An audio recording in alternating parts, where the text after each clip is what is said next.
बिस्मिल्लाहिर्रहमानिर्रहीम। अस्सलाम वालेकुम नाज़रीन, मैं हूं आपकी मेज़बान डॉक्टर मुक़द्दस मलिक, आपके अपने प्रोग्राम आपकी बात आपके साथ में। आज हम मौजूद हैं LA2 की यूनियन कौंसिल पिंड हुड की वार्ड नंबर 1 पलाक में, और पलाक में हमारे साथ एक ऐसी शख्सियत मौजूद हैं, अगर उनके बारे में मैं ये कहूँ कि ये वो पाकिस्तान तहरीक इंसाफ के बानी कारकुनों में उनका नाम आता है, बानी रहनुमाओं में उनका नाम आता है, तो कुछ गलत ना होगा। हमारे साथ मौजूद हैं हाजी अब्दुल रज़ाक चौधरी साहब, जो न्यू मुंतखब कौंसलर हैं वार्ड नंबर 1 पलाक से, और पाकिस्तान तहरीक इंसाफ के बहुत एक्टिव रहनुमा हैं और बहुत एक्टिव वर्क करने वाले हैं। अगर मैं उनकी हिस्ट्री पर थोड़ा सा जाऊं तो उन्होंने अपनी सियासत का आगाज़ जमात इस्लामी से किया, लेकिन जमात इस्लामी के बाद वो पाकिस्तान तहरीक इंसाफ का हिस्सा बने। अपने इलाके में किस तरह से उन्होंने इलेक्शन कंटेस्ट किया, उनके अपने ही मामू जो हैं वो उनके अगेंस्ट इलेक्शन कंटेस्ट कर रहे थे, और पीपल्स पार्टी के वो टिकट से कंटेस्ट कर रहे थे। मुस्लिम लीग नून एक आज़ाद कैंडिडेट थे जो उनके अगेंस्ट इलेक्शन कंटेस्ट कर रहे थे। इन स्पाइट ऑफ दिस उनका विन करना, उनसे बात करते हैं हम कि पाकिस्तान तहरीक इंसाफ की वर्किंग की वजह से था या आपकी शख्सी वोट बैंक था जिसकी वजह से आपने विन किया है। उसके बाद अगला मरहला आता है चेयरमैन या वाइस चेयरमैन की सिलेक्शन में। 3 वार्डें जो हैं वो PTI ने विन की हैं, 4 वार्डें मुस्लिम लीग नून और पीपल्स पार्टी ने मिलकर विन की हैं, क्योंकि वो PDM बनी हुई है पाकिस्तान की तरह आज़ाद कश्मीर में भी। तो देखते हैं चेयरमैन की सिलेक्शन में किस तरह से हाजी साहब जो हैं वो जिस तरह से नॉमिनेट हैं, तो किस तरह से जो है लोग उनके साथ तावन करेंगे, काउंसलर उनके साथ तावन करेंगे। आइए इस पर भी बात करते हैं। अस्सलाम वालेकुम जी, कैसे हैं आप? वालेकुम सलाम वरहमतुल्लाह। ठीक हैं जी। सर, फर्स्ट क्वेश्चन है मेरा आपके साथ, जिस तरह से आपकी अपनी मकबूलियत है इलाके में, आप सियासत में जमात इस्लामी से आपने आगाज़ किया था, लाला के नाम से आप फेमस हैं अपने इलाके में, तो आप सियासत का जब हिस्सा बने, सियासत को बाकायदा तौर पर आपने प्रैक्टिकली बल्दियात का आगाज़ किया है, किस तरह लग रहा है आपको सियासत का हिस्सा बनकर? सबसे पहले तो यह है कि मैं, आपने जो कहा कि जमात इस्लामी से आपने शुरू किया, बिल्कुल मैंने जमात इस्लामी से शुरू किया था। तो पलाक में सिर्फ एक ही मैं था जो जमात इस्लामी का बंदा था, क्योंकि ज़्यादातर लोग ये कह रहे थे कि ये वो वहाबी हैं। तो उसके बावजूद मैंने 168 वोट जो है ना उस वक्त मैंने दिया था 2001 में, माशाल्लाह। उसके बाद जो है ना वो आस्ता आस्ता जो है मेरी एक टीम बनती गई है। मैं जब ये बल्दियाती इलेक्शन हुए हैं तो मेरी एक मुकम्मल टीम थी। मेरे गांव के जो यंग जितने भी थे वो सब जो है वो तहरीक इंसाफ में जब मैं शामिल हुआ था, उस वक्त भी मैं अकेला था पहले, लेकिन जब मैं तहरीक इंसाफ में शामिल हुआ तो आस्ता आस्ता मेरी एक टीम पूरी मुकम्मल हो गई थी। तो अल्लाह के करम से आज बल्दियाती इलेक्शन जो हुए हैं, और ये मेरी कारकर्दगी नहीं है, ये मेरी जो टीम थी माशाल्लाह, इस पलाक के अंदर वार्ड नंबर 1 में मेरे बहुत सारे दोस्त थे। तकरीबन 57 जो यंग जवान थे ना, उन्होंने भरपूर जनाब मेहनत की है और मुझे विन कराया है, माशाल्लाह माशाल्लाह। उसके बाद जो तहरीक इंसाफ का वोट है वो माशाल्लाह आपने जफ़र साहब जो हमारे MLA का इलेक्शन लड़े थे, चौधरी जफ़र साहब, जी माशाल्लाह वो भी बहुत अच्छे हैं। तो कुछ जो नौजवान थे उनसे मुतासर होकर भी उन्होंने जो है PTI जो ज्वाइन की थी। तो आज अल्लाह के करम से पलाक में जो 40 साल के बाद हमने जो पोलिंग विन किया है ना, 40 साल के बाद वो विन किया है। इससे पहले पीपल्स पार्टी जो है ना वो हमेशा विन करती रही है, इसमें कोई शक नहीं है। हाँ जी, 40 साल के बाद हम विन हुए हैं। बिल्कुल सही। सर, थोड़ा सा डिफ़िकल्ट प्रोसेस नहीं था आपका कि पाकिस्तान पीपल्स पार्टी का पंजे गाड़े हुए थे 40 साल से, और आपके जो पीपल्स पार्टी के कैंडिडेट थे वो आपके रिलेशनशिप में भी थे, आपके मामू भी थे, थोड़ा सा कंपेन में कोई मुश्किल दरपेश आई हो? माशाल्लाह जी, कंपेन में तो बिल्कुल कोई मुश्किल पेश नहीं आई मुझे। तो जिस घर में भी गया हूँ तो लोगों ने बहुत अच्छा रिस्पॉन्स दिया है और ताउन किया मेरे साथ। और ये तो पीपल्स पार्टी ने हमेशा ऐसा करते हैं कि जब इलेक्शन होते हैं तो लोगों से वोट खरीदते हैं, कोई 1000 देता है, कोई 2000 देता है। बाखुदा मैं अपने रिज़्क में बैठा हुआ हूँ कि हमने किसी बंदे को कोई पैसा नहीं दिया, माशाल्लाह कोई पैसा नहीं दिया। उसके बावजूद लोगों ने मुझ पर इतमाद किया। और इससे पहले भी, ये तो आज इलेक्शन हुआ है ना, इससे पहले भी मैं लोगों के काम आता था। कोई मुश्किल में फंसा हो, थाने का मसला हो, कचहरी का मसला हो, पटवारी का दावा का मसला हो, तो मैं सब लोगों के साथ जाता था और आज भी जा रहा हूँ। जिसमें कोई मसला नहीं है, मैं लोगों के काम करता हूँ। जिन्होंने मुझे वोट दिए या नहीं दिए मैं उनका भी काम करता हूँ। ये जो अभी तो आपके सामने कोई 2 लोग आए थे मेरे साथ, वो मेरे नहीं थे, वो नून लिखे थे, तो उनका मसला था, वो मेरे पास आए तो मैं उनके साथ चला गया, उनका मसला हल हो गया। बिल्कुल सही कहा आपने, बजा फरमाया। आपने अपनी वार्ड के लिए क्या मंशूर जो है वो दिया था? आवाम के कौन कौन से मसाइल ऐसे थे जिस पर आप नज़रसानी करना चाहते हैं? आवाम के मसाइल तो आपको पता है वो ख़त्म तो नहीं होते, लेकिन मैंने किसी से कोई वादा नहीं किया था कि मैं ये काम करूँगा वो करूँगा, लेकिन मेरा मंशूर ये था कि आवाम की खिदमत करना बस। और जो मैं पहले भी कर रहा था और इंशाल्लाह आगे भी चलकर आवाम की खिदमत करूँगा, ये मेरा मंशूर था। लेकिन ये गली सड़कें टूटी नाली का मैंने किसी से कोई वादा नहीं किया हुआ था। ठीक है, सिर्फ शख्सियत पर गया, लोगों के घर गया, लोग अच्छे थे, दोस्त मेरे अच्छे थे, तो उन्होंने लोगों ने वोट दिया। उन्होंने पोलिंग स्टेशन पर था कि जो प्रेसिडेंट अफसर थे वो भी बड़े हैरान थे, लोग बोल बोल कर कह रहे थे कि हम लाला रज़ा को वोट देंगे। दूसरी बात उन्होंने की, उन्हें लाला रज़ा को वोट देने। क्या बात है। अगला मरहला आ जाता है चेयरमैन की तकर्री का, तो आपको क्या लगता है कि पीपल्स पार्टी के जो 2 कौंसलर हैं या मुस्लिम लीग नून के कौंसलर हैं, क्या आपको सपोर्ट करेंगे? जिस तरह से आपने 5 की जो वो पूरी करनी है तो फिर आप चेयरमैन बन सकते हैं। तो कोशिश तो हर बंदे की होती है जी। वो पीपल्स पार्टी वाले भी कोशिश कर रहे हैं, नून लीग वाले भी कोशिश कर रहे हैं, तो पीटीआई वाले भी कोशिश कर रहे हैं। तो इंशाल्लाह हमारे तलक तो दोनों पार्टियों से अच्छे हैं। उम्मीद है कि वो सब ट्रस्ट कर रहे हैं, मेरे ऊपर ट्रस्ट कर रहे हैं, पीपल्स पार्टी वाले भी और नून लीग वाले भी। कोशिश है हमारी कि वो अगर चाह रहे हमारे साथ आ जाते हैं तो इंशाल्लाह मैं उनको कभी भी जो पीछे नहीं छोड़ूंगा, साथ चलाऊंगा उनको भी। ये मेरा वादा है। बहुत अच्छी बात। हमारे इन्फॉर्मेशन के मुताबिक भी ये भी है कि अपोजिशन की तरफ से यानी पीडीएम की तरफ से ये जो दोनों 4 कैंडिडेट्स हैं, उनका ये कहना है कि अगर आप ही चेयरमैन सेलेक्ट किए जाते हैं तो फिर हम आपके हक में बैठेंगे। क्या ऐसा है? उम्मीद तो होती है, हर बंदे को उम्मीद होती है, हमें भी उम्मीद है कि इंशाल्लाह वो मेरे साथ ताउन करेंगे। मेरे भाई हैं, वो छोटे भाई हैं मेरे, वो जितने भी इलेक्शन लड़े हैं तकरीबन, वो एक मास्टर साहब हैं वो जो मुझसे बड़े हैं, वो स्कूल टीचर भी थे, लेकिन बाकी जो उनके 3 हैं कैंडिडेट वो मेरे से छोटे भी हैं, मेरे अच्छे दोस्त भी हैं। वो मुझे कोई मसला नहीं है कि मैं उनको हर रोज़ उनसे मिलता भी हूँ, बातचीत होती रहती है उनसे, तो उम्मीद है इंशाल्लाह वो मेरे साथ ताउन करेंगे। बहुत अच्छी बात। हाँ साहब, आपको आपकी वार्ड के अंदर कौन सा सबसे सीवियर मसला नज़र आता है या किस चीज़ की कमी समझते हैं? हेल्थ सेक्टर पर आप देखें या एजुकेशन पर देखें, तो आपकी वार्ड में जिस तरह से 15-20 रजिस्टर्ड वोटर थे, तो इन वोटर्स को कौन कौन से ऐसे हकूक़ हैं जो इनको नहीं दिए गए आज तक?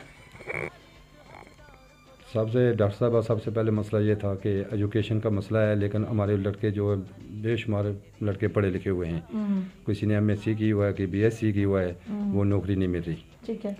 जो पीपल्स पार्टी वाला दौर था वो देखकर जो है ना, वो बंदे को देखकर भर्ती करते थे, जिसमें उन्होंने 2 बंदे, हमारे एक 18वां ग्रेड का ऑफिसर है वो मुजफ्फराबाद में था, तो एक जो है वो साथ में इधर 16वें ग्रेड का था, लेकिन वज़ीर आज़म चौधरी अब्दुल मजीद साहब ने उनको भर्ती कराया, लेकिन वो वज़ीर आज़म रहे, उनको जो है ना वो जो है ना वो पक्का काम नहीं कराया उनका। वो बेचारे अभी भी जो अडाक लगे हुए हैं, अभी भी वो अडाक हैं, वो कभी किसी के पास जाते हैं, कभी किसी के पास जाते हैं। ये मैं समझता हूँ कि हमारी हमाकत समझ लें या कुछ समझ लें, फिर भी बार बार हम जाते हैं जी चौधरी मजीद साहब के पास। ये नहीं होना चाहिए था। आज माशाल्लाह तहरीक इंसाफ की हुकूमत है, मैं वादा करता हूँ, मैं कोशिश करूँगा इंशाल्लाह इन 2 बंदों को मैं पक्का कराऊँगा। इनसे मेरा वादा है, आपके इस चैनल के थ्रू ये आवाज़ उनका पहुँचेगी इंशाल्लाह। कोशिश करूँगा कि हमारे इलाके की ये इज़्ज़त है, हमारी शान है, और 18वें 16वें ग्रेड का अफसर हो तो ज़ाहिर है वो इलाके की इज़्ज़त होती है। वो हर बंदे को, मेरे भी काम हो सकते हैं, किसी गाँव वाले के भी काम आ सकते हैं। ये कोशिश करूंगा कि उनको इंशाल्लाह पक्का कराऊंगा। बिल्कुल सही। यूसी के चेयरमैन की हैसियत से अगर आप देखेंगे तो ऑब्वियसली पूरी यूनियन कौंसिल की नुमाइंदगी करनी पड़ेगी आपको। यूनियन कौंसिल में आपको कौन कौन से मसाइल नज़र आते हैं? जिस तरह से वार्ड, इसकी वार्ड 7 वार्डें हैं, 7 वार्डों के अंदर आपको क्या लगता है कि कौन कौन से इश्यूज़ हैं? सबसे मेन प्रॉब्लम तो लोगों को पानी का मसला है। जी। वो तो माशाल्लाह चौधरी जफर साहब ने एक वाटर जो है ना, वाटर स्कीम जो है वो बहुत बड़ी स्कीम है, तकरीबन 3.5 करोड़ की है मेरे ख्याल में, झूठ ना हो। जी। ये तकरीबन 3.5 करोड़ की वाटर सप्लाई है जो पिंड खुद यूनियन कौंसिल को पानी देगी। पानी का मसला ज़्यादा इशू था। उसके बाद लोगों को ये हेल्थ का मसला है, अस्पताल नहीं है, वो भी जफर साहब ने कोशिश की है, तो इंशाल्लाह वो न्यू सिटी में जो है ना वो हेल्थ जो अस्पताल, बहुत बड़ा अस्पताल बन रहा है। तो इंशाल्लाह हमारी भी कोशिश यही है कि हमारी इस यूनियन कौंसिल में भी कोई अच्छा अस्पताल हो जाए, लोगों को जो मुश्किल है वो दूर हो जाए। बिल्कुल सही। जिस तरह नौजवानों ने आपका बहुत ज़्यादा साथ दिया है, नौजवानों की सूरत में आपके पास एक परफेक्ट टीम थी, नौजवानों के लिए सर आपका क्या प्लान है? इंशाल्लाह इन नौजवानों को मैं कोशिश कर रहा हूँ कि इनको नौकरी में भर्ती भी कराऊँगा। इनको जनाब कुछ वो लड़के हमारे कुछ जो हैं वो इंशाल्लाह बिज़नेस भी कर रहे हैं, तो उनको मज़ीद इंशाल्लाह कोशिश करेंगे वो बिज़नेस में तरक्की करें। तो जो पढ़े लिखे लोग हैं यूनियन कौंसिल पूरी के बेशुमार लोग हैं, बल्कि मेरी ब्लॉक की जो मेरी अपनी टीम थी वो 57 थी यूथ की। तो उनमें ज़्यादातर जो पढ़े लिखे हैं, कोई बहुत पढ़े लिखे हुए थे।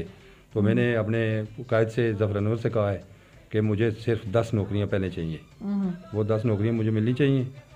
उसके बाद वो आस्ता आस्ता बाकी जो लड़के हैं उनको भी इंशाल्लाह हम गवर्नमेंट में या किसी और जगह भी भर्ती कराएंगे, कोशिश है हमारी। बिल्कुल सही।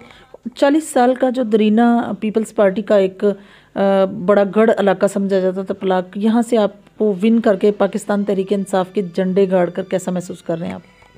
बहुत खुशी भी महसूस हो रही है जी जी। अफसोस भी हो रहा है। अफसोस इस बात पर हो रहा है कि 40 साल हुकूमत करने के बावजूद वो पोलिंग में मुझसे हार गए हैं। वो क्यों आ रहे हैं, उसकी वजह यही थी कि गरीब लोगों को बिल्कुल वो जो है ना उस तरह नहीं देखते थे जिस तरह वो अमीर को देखते थे। होना तो ये चाहिए, अमीर गरीब सब बराबर होने चाहिए। मेरी कोशिश ये है, लोगों ने मुझे वोट इसलिए दिया है कि मैंने अमीर और गरीब की सबकी इज्जत को बाहर रखा हुआ है, किसी के साथ कोई मतलब ज़्यादती नहीं होना देता। ये मेरा वादा भी है, लेकिन मैं कर भी यहीं रहा हूँ। वो हमारा दूसरी वार्ड में जो हमारा PTI का राजा शहजाद साहब जो खड़े थे PTI के, वो 8 वोटों से आ रहे हैं। जी जी। वो अकलियत बरादरी के थे, बिल्कुल एक कार था उनका, सिर्फ अपने घर के उनके 2 वोट थे, लेकिन वो इंशाल्लाह उन्होंने इतनी हिम्मत की है और हमने भी उनकी मदद की है, वो 8 वोटों से आ रहे हैं। तो इसी वजह से लोगों ने उनका साथ दिया, उस राजा शहजाद साहब का साथ इसीलिए दिया है कि वो गरीबों का बिल्कुल गरीब फैमिली से भी है और गरीबों का हमायती भी था। तो 40 साल हुकूमत करने के बावजूद लोगों के पलाग में इतने मसाइल हैं कि पहले तो इन्होंने एक वाटर सप्लाई स्कीम थी 1 करोड़ कुछ लाख की थी, वो फ्लॉप की है पीपल्स पार्टी वालों ने, वो भी फ्लॉप हो गई है। उसके बावजूद मैंने अपने खर्चे पर हमारा जो कुआं था वो अपरेजिंग में आ गया था, हमने उस पर पैसा 12-13 लाख रुपये लगाकर वो हाइट किया है और अभी लोगों को पानी दे रहे हैं हम, वो अपने खर्चे पर सब कुछ कर रहे हैं हम। तो उसके बाद आपने देखा होगा हमारा स्कूल भी देखना, हाई स्कूल बशारत हाई स्कूल है, वो अभी तक तकरीबन उसको 10-15 साल हो गए, अभी तक मुकम्मल नहीं हुआ। ये चौधरी मजीद साहब का करना है कि वो अभी स्कूल नहीं मुकम्मल हुआ, वो उसी तरह पड़ा हुआ है। तो दुख होता है, अफसोस होता है कि वज़ीर आज़म हो अपने हल्के का हल्का नंबर 2 का, तो ये काम छोटे मोटे काम फिर रह जाएं। और गली सड़कों का तो बेशुमार काम है ना, वह गली सड़कें ये वो बेशुमार काम है। सही।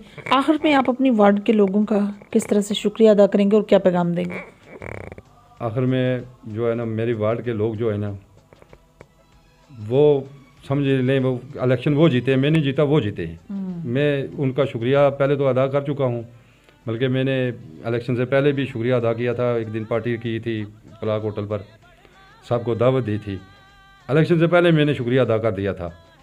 तो मुझे पता था कि मेरे वार्ड के लोग जो है मेरे साथ पक्के दिल से साफ़ हैं और मेरा साथ दे रहे हैं। तो आज भी मैं इंशाल्लाह अपला की जो वार्ड नंबर 1 है इसका मैं काम नहीं छोड़ूंगा, इंशाल्लाह मेरा वादा है इन लोगों से। पहले मैंने उनको कहा था कि आपके जितने भी काम हैं इंशाल्लाह मैं 2-4 महीने के अंदर ख़त्म करूँगा, बल्कि मैंने अभी ज़फ़र साहब ने ट्रांसफार्मर दिया तो लगा दिया, एक बंदे की सड़क थी वो भी बनवा दी है। बाकी सिर्फ रह गया मसला ये जो लोग मेरे पढ़े लिखे बच्चे हैं इनको जो है ना वो सरकारी नौकरी जो है ना वो मिलनी चाहिए, इंशाल्लाह वो ज़रूर करूँगा इंशाल्लाह। बिल्कुल सही। जी नाज़रीन, ये थी हाजी अब्दुल रज़ाक चौधरी साहब की गुफ्तगू। सबसे बड़ी बात यह है कि 40 साल के बाद इस वार्ड से स्पेशली मैं बात पलाक की कर रही हूँ कि पलाक से हमेशा से पीपल्स पार्टी ने विन किया है और 40 साल का उनका एक बड़ी मजबूत गिरफ्त थी यहाँ से विन करने की। पाकिस्तान तहरीक इंसाफ ने एक डिफरेंस जो तब्दीली की बात थी वो तब्दीली नज़र आई है हज सब के इलेक्शन में, और देखें आगे इंशाल्लाह ताला और बेहतरी आएंगी। जो मुतालबात हैं यहाँ सबसे बड़ा मसला अनएम्प्लॉयमेंट का है, उस पर भी नज़रसानी है और वादा भी है कि इंशाल्लाह ताला उसकी रिकवरी होगी। हेल्थ एंड एजुकेशन को स्ट्रॉन्ग करने की ज़रूरत है, बिल्डअप करने की ज़रूरत है, इंक्रीज़ करने की ज़रूरत है, उस पर भी काफ़ी जो है मुतालबात हैं लोगों के, उस पर भी बेहतरी लाने की उम्मीद है। न्यू सिटी के अंदर जिस तरह से हॉस्पिटल का क़याम है ये पाकिस्तान तहरीक इंसाफ का बहुत अच्छा अमल है जिसको अमली जामा जो है वो ज़फ़र अनवर साहब ने पहनाया है। इंशाल्लाह आपकी और मेरी मुलाकात होगी फिर किसी नए प्रोग्राम में, तब तक के लिए इजाज़त चाहती हूँ। अल्लाह हाफ़िज़।